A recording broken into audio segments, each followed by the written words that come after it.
This was a war that decided whether humanity lived or died. The Night King pushed his White Walker army right up to Winterfell. The Unsullied set the trebuchets up front. In front of them stood the Dothraki cavalry, gripping their araks. On the left flank, Brienne and Jaime held the line with warriors from every region. On the right, Tormund locked it down with the Free Folk and the Night's Watch. Jorah Mormont knew Dothraki like a native, so having him lead the charge made the most sense. Daenerys and Jon waited up high, ready to jump in at any second. In the dark, the enemy's screeches kept getting closer. Jorah instantly ordered the Dothraki to raise their blades and get ready. Right then, the Red Woman, Melisandre, rode in on horseback. She grabbed a blade's hilt and started whispering a spell. Next second, holy fire crawled across the curved steel. Jorah led the Dothraki into a full charge. They screamed into the darkness like a burning tide, but reality hit hard. Sometimes hope flips to pure horror in seconds. Over 20,000 Dothraki riders got swallowed by the dark. Only a few survivors stumbled back, barely alive.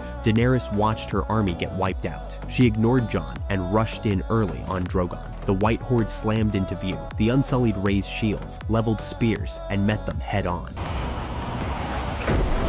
At the most hopeless moment, Dragonfire rained down. Daenerys arrived on Drogon, and Jon chased right behind on Rhaegal. The two dragons blasted the ground again and again. It eased the pressure for a moment, but Jon knew the Whites were just the first wave. The Night King stayed hidden in the back. Then, a massive blizzard exploded across the sky. Gale force wind and ice pellets tore through the battlefield. The two dragons got trapped inside that whiteout. They couldn't see the ground. They couldn't even tell which way was which. With no dragon cover, the Alliance instantly fell behind. No matter how brave you are, you can't tank those numbers. That outside line collapsed all at once. The commanders immediately ordered a retreat. The survivors pulled back into the castle for one last stand. Grey Worm kept the Unsullied outside to cover the retreat and buy time. The Unsullied gripped their shields, lowered their spears, and set the formation. Tens of thousands charged them, and they didn't flinch. But even then, Grey Worm faced a brutal call. He had to seal the trench and leave part of his men behind. At the same time, up on the wall, Davos waved the fire signal like his life depended on it, trying to guide the dragons. But Jon and Daenerys stayed trapped in the storm and couldn't see a thing. So Davos switched plans and fired flaming arrows at the trench, but the arrows hit the wet wood and died out. A few soldiers ran out with torches, and the Whites swarmed them in seconds. Then Grey Worm spotted Melisandre on the wall. He instantly formed a shield square and opened a lane for her. Normal fire couldn't catch on that freezing soaked wood. Dragonfire couldn't reach this far either. Right now, the only thing standing between them and death was the Red Woman who just arrived.